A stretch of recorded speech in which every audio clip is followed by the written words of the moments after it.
তিতা মিডা বোঝে না, পাগলারে জিলাপি দিও না। ভাবা যায় অন্তর্বর্তী সরকারের প্রধান ডক্টর মোহাম্মদ ইউনূস এক সময় আওয়ামী লীগের রোষানলে ছিল, কিন্তু গত 18 মাস যখন তিনি সরকার চালানের কম বেশি তার যে নিজস্ব দল এনসিপি, মানে তিনি যেটা স্রষ্টা, বা আরো অন্যান্য দলগুলা সবার সাথে একটা কনফ্লিক্টে চলে গেল। তো সর্বশেষ তার বিদায় বা নির্বাচন এ নিয়ে নানান প্রশ্ন আছে, কিন্তু এই মুহূর্তে ডক্টর ইউনূসের জন্য একটা দুঃসংবাদ হচ্ছে যে তার বিরুদ্ধে রাষ্ট্রদ্রোহিতার অভিযোগে একটা মামলার ঘোষণা সামনে এসেছে। কার এত বড় সাহস, আসুন দেখি। বাংলাদেশ মুসলিম লীগের সভাপতি, যখন লীগ আছে তখনই আমরা আওয়ামী লীগ ভাবি, কিন্তু আওয়ামী লীগের জন্ম কিন্তু মুসলিম লীগ থেকেই, তাই না? এটা আমরা কম বেশি জানি, যেটা মোটামুটি প্রায় বিলুপ্তির পথে। তবে নতুন করে আলোচনায় এই মুসলিম লীগ, কারণ বাংলাদেশ মুসলিম লীগের যিনি সভাপতি আছেন তিনি আবার সুপ্রিম কোর্টের সিনিয়র আইনজীবী, ওনার নাম হচ্ছে মহসিন রশিদ।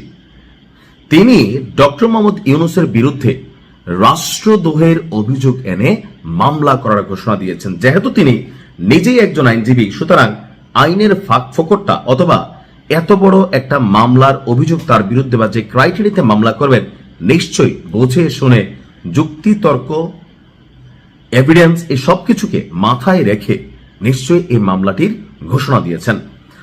তিনি বলছেন যে ডক্টর ইউনূসের কর্মকাণ্ড কেবল সংবিধানকে লঙ্ঘন করেনি, বরং তা রাষ্ট্রদ্রোহের পর্যায়ে পড়ে।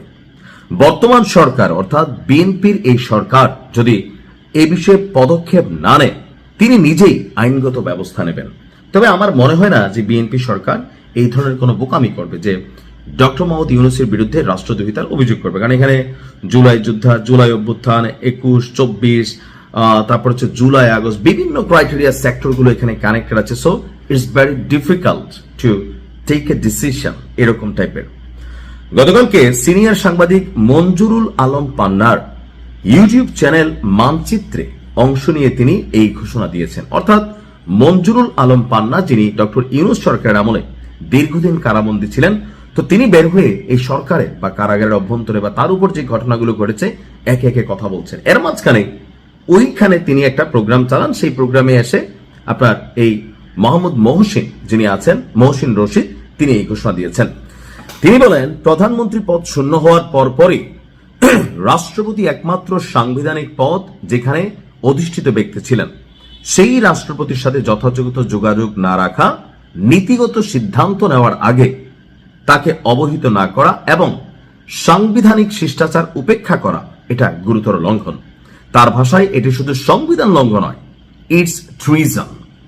তার অভিযোগ, রাষ্ট্রপতিকে তার সাংবিধানিক দায়িত্ব যথাযথভাবে পালন করতে দেওয়া হয়নি, তাকে ভয়ভীতি দেখিয়ে মানসিকভাবে চাপে রাখা হয়েছে। রাষ্ট্রপতি সহযোগিতা না করলে রাষ্ট্রে অচলাবস্থা সৃষ্টি হতে পারত। রাষ্ট্রপতি রাষ্ট্রের প্রতি, তাকে যথাযথ সম্মান না দেখানো রাষ্ট্রের মর্যাদা ক্ষুণ্ণ করার শামিল। অর্থাৎ সাম্প্রতিক সময়ে তিনি আপনার রাষ্ট্রপতির যে বক্তব্যগুলো গণমাধ্যমে আসতেছে সেখান থেকেও কিছুটা বক্তব্য কোট করেছেন। তার দাবি, একজন সাবেক উপদেষ্টা রাষ্ট্রপতিকে চোর আখ্যা দিয়েছিলেন, যার হাতে শপথ নেওয়া হয়েছে তাকেই চোর বলা হয়েছে।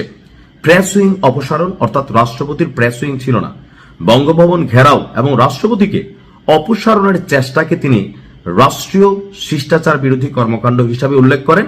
আর এইসব ঘটনায় ডক্টর মোহাম্মদ ইউনূসের সম্পৃক্ততা বা নীরব সমর্থন ছিল কিনা তা খতিয়ে দেখতে তদন্ত কমিটি বা কমিশন গঠনের দাবিও তিনি জানিয়েছেন। এমনকি ইউনূসের নেতৃত্বাধীন উপদেষ্টা পরিষদের কয়েকজন সদস্যের বিরুদ্ধেও তদন্তের আহ্বান জানিয়েছেন এই মুসলিম লীগের সভাপতি। তিনি বলেন, রাষ্ট্র কোনো খেলার বিষয় নয়, রাষ্ট্রের ক্ষতি হয়েছে কিনা তা নিরপেক্ষভাবে অনুসন্ধান করা প্রয়োজন। অর্থাৎ বিএনপি যদি কোনো ব্যবস্থা না নেয় ডক্টর ইউনূসের বিরুদ্ধে, তাহলে তিনি নিজেই তার বিরুদ্ধে রাষ্ট্রদ্রোহিতার মামলা করবেন। সামনে হয়তো আরো অনেক খেলা হবে, সেটা দেখার অপেক্ষায়। ভালো থাকুন।